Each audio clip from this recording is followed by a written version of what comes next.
Wapentekoste na walokole wengi sana wameishi katika mambo makuu mawili bila kujijua, lakini katika mambo hayo walioishi nayo kuna jambo moja kuu kuliko yote ambalo limepuuziwa sana katika utumishi wao. Naposema Wapentekoste, naposema waamini, naposema watakatifu wote walio katika dunia hii, namaanisha wote waliomkubali na kuokoka na kukabidhi Yesu kuwa Bwana na Mwokozi wa maisha yake. Watu wote walioliamini jina la Bwana kuwa yeye awe Mwokozi wa maisha yao, hao ndio nawazungumzia. Ninaposema katika hali hiyo, nanyosha moja kwa moja upande wa hao watu wanaojiita walokole, watu wanaojiita waliookoka, watu wanaojiita wapo makanisani, watu ambao wanajiita wapo kwenye fellowship. Ni watakatifu kwa tabia, ni watakatifu katika mwenendo. Vipo vitu viwili ambavyo vinawasaidia katika utumishi wao, na vipo vitu viwili ambavyo ndio ngao katika neema ya Mungu yote iliyoachiliwa kwenye maisha yao. Cha kwanza unaweza ukanisaidia ni kitu kinaitwa maombi. Lakini kitu cha pili na kitu nyeti sana ambacho kinafanya maombi katika neema ya Wakristo yanasimama kuhakikisha vitu vyote vilivyo katika neema vinatembea. Maombi is a driving force. Maombi ni force, ni kani ambayo inasimama kutembeza vitu, ni kani ya kutembeza vitu. Lakini katika hali hiyo hiyo, hayo maombi, tunaona kila kitu kilicho kwenye neema ya Mungu hakiendi bila maombi. Hivyo unaona sasa maombi yaliyo katika hali nyeti. Ninapokupeleka katika hatua ya pili, na kitu cha pili ambacho ni muhimu sana katika Wakristo na watu wote tuliookoka katika jamii ya sasa. Mimi niliyo mbele yako siku ya leo ni mwalimu Mendamenda Adili, na kama unatufuatilia mara ya kwanza katika channel yetu, unaweza ukasubscribe, ukashare video zetu katika mitandao ya kijamii, ili tutakapokuwa tunaendelea kuachilia video zetu ukawa updated na ukazipata taarifa kadha wa kadha. Hivyo basi, katika neema ya Mungu tulionayo, ukiacha maombi, kipo kitu ambacho ni kitu nyeti sana, ambacho bila hicho hakuna kitu ambacho kinabaki kuwa alama ya utumishi wetu. Hakuna kitu ambacho kinabaki kuwa sababu ya utumishi wetu. Kwa sababu gani? Kitu hicho kinafuta utumishi wetu wote tukikipuuzia. Kitu hicho kinafuta utumishi wa kila aina uliomtumikia Mungu. Somo hili tutakwenda katika vipindi tofauti, lakini leo nitakupitisha kwa nafasi ya upekee katika sehemu nzuri ya utangulizi wa semina hii ya siku kadhaa ambayo tutaenda nayo hapo mbele. Lakini unaweza ukaandika title hii au somo hili linakuja kwa jina la utii wa kweli. Utii wa kweli. Unaposema utii wa kweli, ndicho kitu nyeti sana katika dunia sasa, ambacho kupitia hicho inatosha kuhukumu watu na kuhukumu ulimwengu. Jamaa ya walioamini, kupitia hicho inatosha kuhukumiwa kwamba hawataurithi uzima wa milele. Kwa nini unaniuliza? Unaniuliza kwa nini mtumishi hawatahukumiwa? Utangulizi, neno kuhusu utumishi. Utumishi ni nini? Utii ni nini? Utii ni kutenda kile Mungu alichosema kwa jinsi alivyokisema katika muda sahihi aliyosema. Utii ni utii katika Biblia, ni kutenda kile Mungu. Utii katika Biblia maana yake halisi ndio hii, kutenda kile ambacho Mungu amekisema. Lakini unakitenda muda gani? Ule muda sahihi alichokisema. Lakini unakitenda kwa namna gani? Kwa ustadi ule aliyosema. Tuna watu wengi katika dunia sasa ambao wamebaki kusimama na kujikalilisha kwamba automatic wanaweza wakafanya judgment na Mungu. Katika mambo ambayo ya kujadiliana na Mungu wanaweza wakampinga Mungu, wakapitisha mawazo yao. Katika mambo ya kujadiliana na viongozi wao wanaweza wakapinga viongozi wao, wakapitisha mawazo yao. Lakini hawa watu wapo makanisani na wanahudumu nao ni watu wa muda mrefu, watu waliookoka miaka 9, wanategemea siku moja waingie mbinguni. Ninakwambia mtumishi wa Mungu, katika kitu ambacho kitarudisha Wapentekoste wengi, waliookoka wengi kwenda mbinguni, ni hichi kimoja: utii wa kweli. Ukikosa tu utii wa kweli, umeikosa mbingu. Ukiukosa tu utii wa kweli, hakuna kitu kitakachoonekana kuwa kina sababu kwenye maisha yako. Tukaangalia katika kitabu cha Utangulizi, tunavisoma vitabu viwili, kitabu cha Utangulizi katika kitabu cha Samueli wa kwanza sura ya 15 na mstari ule wa 22. Samueli wa kwanza sura ya 15 na mstari wa 22. Biblia inazungumza juu ya utii. Biblia inafunza juu ya utii kupitia mtumishi wa Mungu na mfalme Isaya na mfalme Sauli ambaye alishindwa kuwa mtii kwa Mungu. Tusome hapa moja kwa moja katika Samueli wa kwanza sura ya 15 na mstari wa 22. Samueli wa kwanza sura ya 15 na mstari wa 22. Biblia inasema, naye Samueli akasema, je, Bwana huzipenda sadaka za kuteketezwa, dhabihu sawasawa na kutii sauti ya Bwana? Angalia, anamwambia Sauli, anamwambia mtumishi wa Mungu Sauli, kutii ni bora kuliko dhabihu na kusikia kuliko mafuta ya beberu. Kutii ni bora kuliko dhabihu. Kwa nini anamwambia namna hii? Mtumishi wa Mungu Sauli alipewa maagizo na Mungu, utakapoenda vitani fanya hiki, hiki na hiki, hiki na hiki usifanye, hivi na hivi usiguse, hapa na hapa usichukue, hiki na hiki usiguse. Automatic alipewa maelekezo hayo, lakini tunakuja kuona katika huyo mtumishi wa Mungu alipuuza maelezo ya Mungu, alipuuza mafunzo ya Mungu, alipuuza ukamilifu aliopewa na Mungu, maelekezo aliopewa na Mungu, akafanya tofauti. Ndipo Mungu anamuonya kupitia kinywa cha nabii Samueli kwamba umefanya tofauti. Haujui kwamba sadaka zako zote hazina nafasi zaidi ya utii.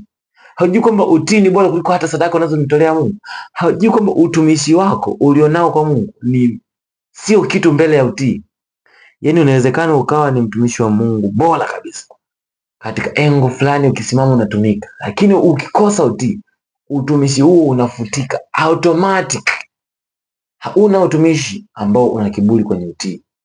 Hakuna utumishi ambao una kiburi upande wa utii. Ndaongea hili hadi namaliza. Watu wengi tumejikaririsha kwamba tunaishi katika maisha ya neema, tunafanya discussion na kuwapinga viongozi wetu, tunafanya discussion na kumpinga Mungu, tunafanya discussion na kulikataa neno la Mungu.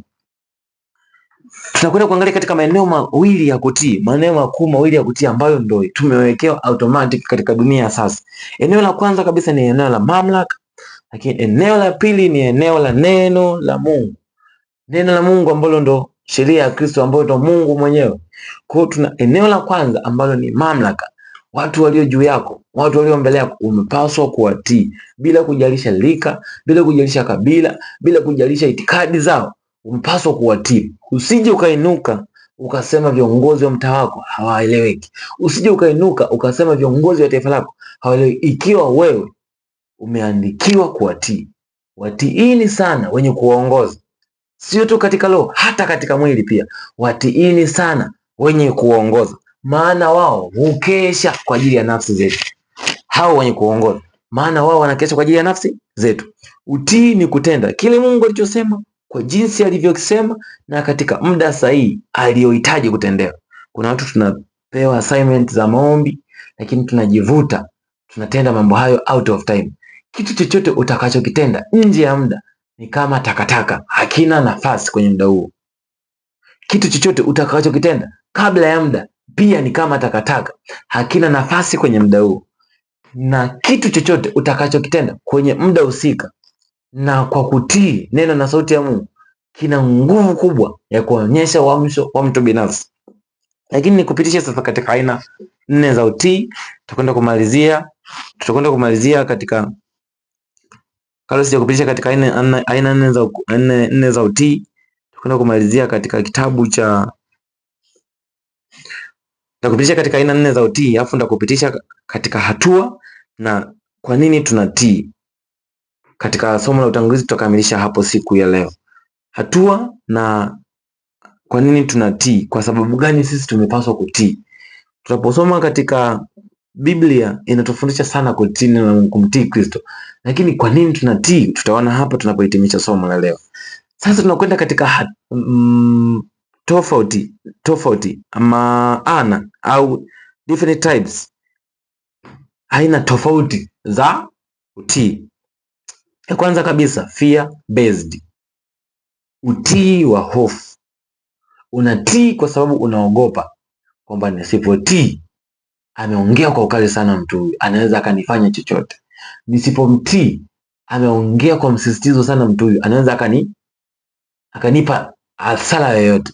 Nisipotii, vitu kama hivyo vinamjengea mtu hofu. Anaingia katika utii wa hofu, ambao ni aina ya kwanza kabisa ya utii inayoitwa fear based obedience. Fear based obedience, utii katika uoga. Unatii kwa sababu ya uoga wako. Lakini aina ya pili ni reward based obedience. Unatii kwa sababu ya mshahara, reward based. Unatii kwa sababu ya matokeo. Baada ya utii huu, nimeahidiwa nitanunuliwa kitu fulani. Baada ya kutii huku, nimeahidiwa nikafuate sehemu fulani nikachukue kitu fulani. Baada ya jambo hili, kuna matokeo haya na haya na haya. Unasimama unatii kwa sababu yapo matokeo. Lakini katika aina hii ya utii wa reward based obedience, unategemea mshahara, unategemea malipo, unategemea kitu chochote ambacho umekiona mbele baada ya kutii. Ndio aina hiyo ya obedience. Lakini unaposoma katika aina ya tatu ya utii, ni inaitwa duty based obedience. Ni kutii kama majukumu. Yaani hautii kama wewe, lakini umepaswa kutii kama majukumu yako, kwa sababu wewe automatic unapaswa kutii. Kwa mtu atakayekubali kutii kama majukumu yake, atasimama atawatii wazazi wake, atasimama atamtii mume wake. Ni majukumu yako wewe kuwatii wazazi, ni majukumu yako wewe mwanamke kumtii mume wako. Automatic iko hivyo. Kwa utakaposhindwa kusimama kwenye majukumu yako, hakuna namna unaweza ukakwepa hasara ya kimungu. Hakuna namna ambayo unaweza ukakwepa kupoteza utumishi wako wote uliotenda, kwa sababu umedharau mke, umedharau familia, umedharau wazazi. Katika Biblia tumeonywa mwanamke amtii mwanaume, lakini pia tumeonywa watoto watiini wazazi wenu. Enyi watoto watiini wazazi wenu, katika Waefeso sura ya 6. Unaona moja kwa moja katika hali ya kawaida tunapaswa kutii kama jukumu, sio kama liwadi na sio kama aina ya kwanza hofu. Tunatii kama jukumu. Ni jukumu lako wewe kumtii baba yako, ni jukumu lako wewe kumtii mama yako, ni jukumu lako wewe kumtii mwanaume. Na aina ya mwisho kabisa ni love based obedience, kutii kwa sababu ya upendo. Ninajua umenifanyia kitu kikubwa sana kwenye maisha yangu, kwa nitakutii. Ninajua umenilipia gharama kubwa sana kwenye maisha yangu, kwa automatic nitakutii. Na huu ndio upendo na utii ambao tunapaswa tumtii Yesu Kristo. Kwa kazi kubwa ya msalaba alitupenda, ndio maana akaja akafa kwa ajili yetu.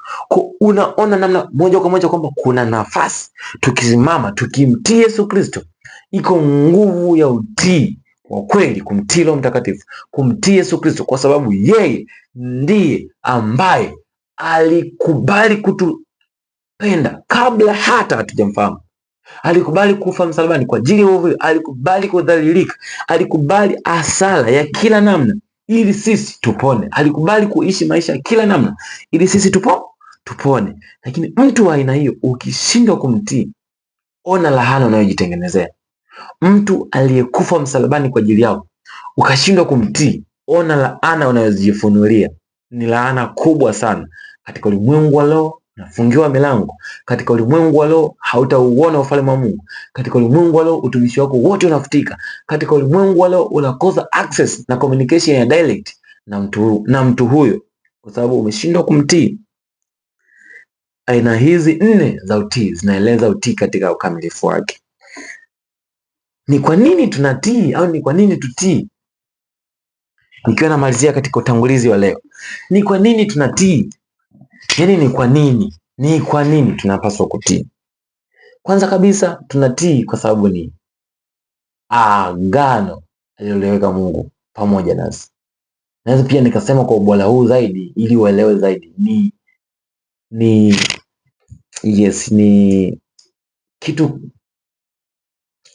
amri kuu ambayo ilikuwepo kabla ya amri 10 zilizoachiliwa. Ni amri kuu iliyokuwepo tangu Eden kabla ya amri 10 kuachiliwa katika kipindi cha Musa. Moja kwa moja utii ulianza na mwanadamu anapokabidhiwa majukumu, anapokabidhiwa umiliki, anapokabidhiwa mamlaka, akapewa na sehemu. Hapa usije ukagusa, hapa usije ukazingua. Hakikisha unatii. Alikuwa ameshapewa assignment, hakikisha unatii. Ukishindwa kutii katika hili, umekwisha nikosea. Hakikisha unatii. Ukishindwa kutii, umeshatoka kwenye mfumo wangu. Kwa moja utii kama kanuni kubwa, au kama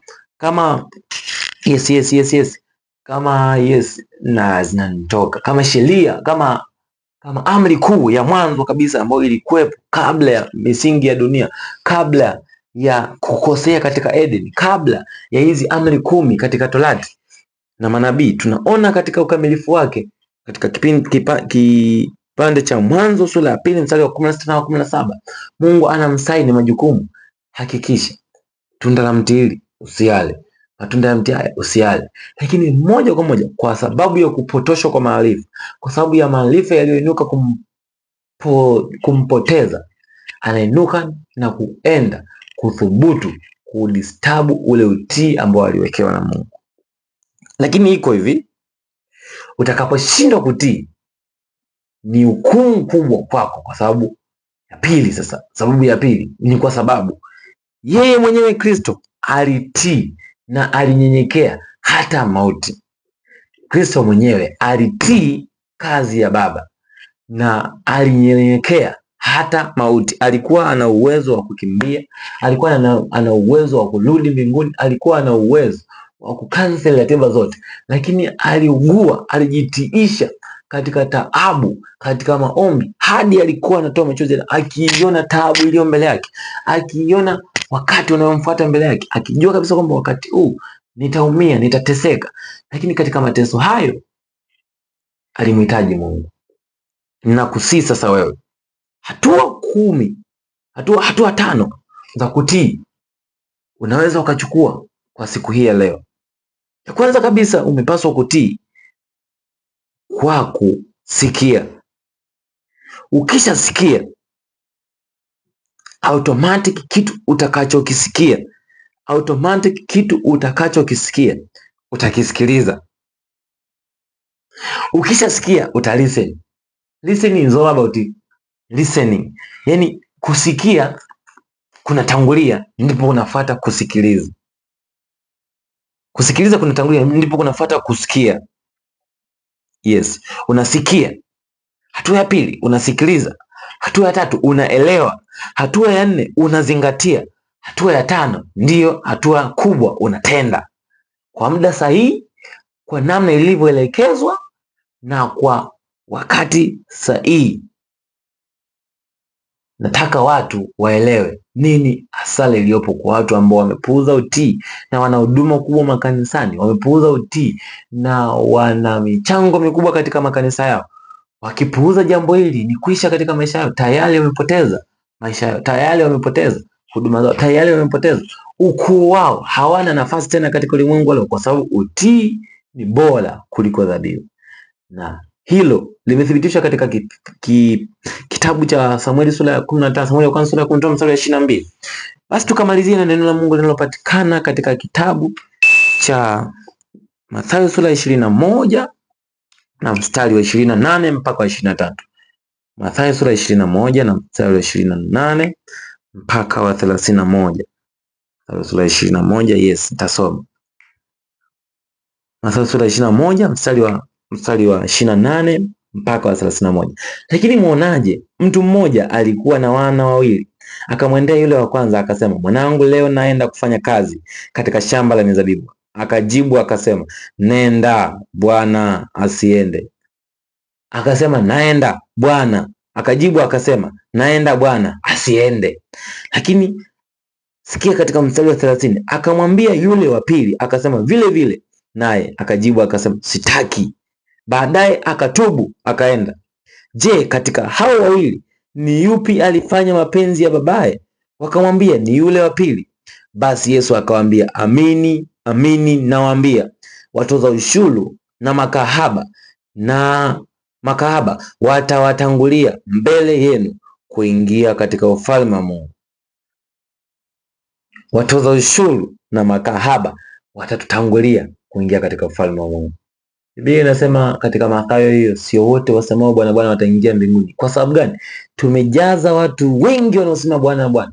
Tumejaza watu wengi wanaosema Bwana asifiwe. Tumejaza watu wengi wanaoitikia amina, lakini amina zao ni F, amina zao ni zero. Moja kwa moja wamekosa utii na watabaki kujilaumu, watabaki kujitetea kadha wa kadha katika siku ya mwisho. Mungu, nilikuwa mwinjilisti. Mungu, nilikuwa mwalimu. Mungu, nilikuwa askofu. Mungu, nilikuwa mchungaji. Mungu, nilikuwa shemasi, lakini hawana nafasi katika ufalme wa Mungu. Kisa na mkasa, wameharibu katika utii na kazi zao zote zimefutwa. Ukikosea utii mmoja, umefuta kazi zako zote, kwa sababu utii wako unasimama kuwakilisha ukuu wako katika roho, ukuu wako na unyenyekevu wako katika hali ya utumishi. Utakapozingua na kukosa utii, automatic na kuhurumia, kwa sababu utapoteza sadaka zako, utapoteza huduma yako, utapoteza utumishi wako, ufanyaji wako wa usafi katika nyumba ya Bwana, kazi zote ambazo unazitenda hapo kabla. Ukishinda tu kumtii, hakuna nafasi ya kupona katika anasa hizo zingine. Lakini tunajifunza kwa mfano wa huyu tajiri na huyu baba aliyatuma wanawe. Mmoja akakubali lakini hakuenda, lakini wa pili akakataa, lakini baada ya kufikiri akaona ni bora niende, bora ni ghairi na niende katika sehemu ambayo nimeagizwa na mzazi wangu. Tunajifunza kwa ukamilifu katika huyu, kwa sababu yeye pekee alitubu na kurejea katika ukamilifu wake. Alitubu na kurejea katika ofisi yake baada ya kugundua kosa lake. Lakini tumeona katika makanisa ya sasa, tumebaki watu wengi sana tulio watu kama mfano huyu mwana wa kwanza ambaye alikubali lakini hakutii. Makanisani kwa saizi wapo watu wengi, ukitangaza mfungo wanasema amina, ukitangaza sadaka wanasema amina nitatoa, ukitangaza ahadi wanasema amina nitatoa, na wengine wamethubutu na kuahidi, lakini wengine wameshindwa hata kukamilisha ahadi zao, na kushindwa kukamilisha ahadi zao wameshindwa tu kuwafuata watumishi. Mbingu imeandika fulani fulani fulani aliahidi kiasi fulani kwa ajili ya ujenzi wa kanisa, lakini kiasi hicho fulani hadi saizi hajakilipa. Kwa amekosa utii. Kukosa utii, amefuta utumishi wake wote katika uimbaji, katika neno, katika kila kitu amekifuta kwa sababu amekosa utii. Utii ni bora kuliko sadaka. Utii ni bora kuliko uimbaji. Utii ni bora kuliko huduma. Ndiyo maana Yesu anafundisha kwa mfano, anasema huyu wa kwanza ambaye alikubali afu hakwenda, na huyu wa pili ambaye alikukataa, sitaki baba, lakini baadaye akaenda, nani ni bora? Lakini wanafunzi na makutano wakamjibu, huyu wa pili anafaa zaidi kuigwa. Nikuulize wewe, je, ni mara ngapi umeitikia amina lakini usiende kuifanyia kazi? Je, ni mara ngapi umeitikia amina nitashiriki katika hilo lakini hujasimama kulitii? Je, ni mara ngapi umesimama katika ukamilifu wako ukijidai ya kwamba umekamilika, umeshindwa kumtii hata huyo kijana mdogo aliye mbele yako? Kama ni kiongozi wako aliye mbele yako, unamlinganisha katika umri, unasema siwezi kumtii kwa sababu ni mdogo. Mamlaka yoyote iliyoweka mbele yako, mamlaka yeyote iliyowekwa mbele yako, jitahidi uizingatie. Na ukizingatia katika hilo, na kuhakikishia Mungu yupo pamoja nawe. Ulikuwa nasi katika channel hii leo, MG Media Production, nami mwalimu wako Amenda Dili, na kushukuru kwa kunisikiliza. Tukutane wakati ujao. Asante sana.